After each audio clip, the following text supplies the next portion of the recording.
Di ba? Kim. Si Kim. Kanina galing? Siyempre. Kanino? Charot. Siyempre.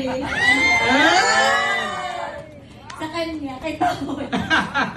Siyempre sa kanya. Kay Pao. Pao, sa'yo galing? Just to confirm? Sa akin.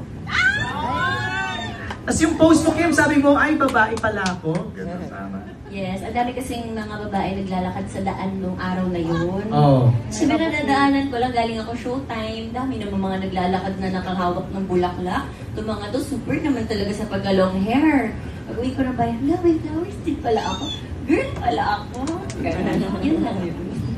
I know it's too personal to share, but how does it feel lang na parang somebody sending you a flower and it's Paolo pa, from Paolo pa?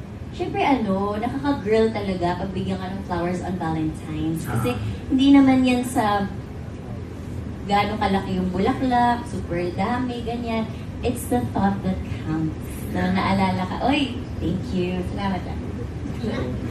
Pao, anything to add sa pagpapadala mo ng bulaklak kay Kim?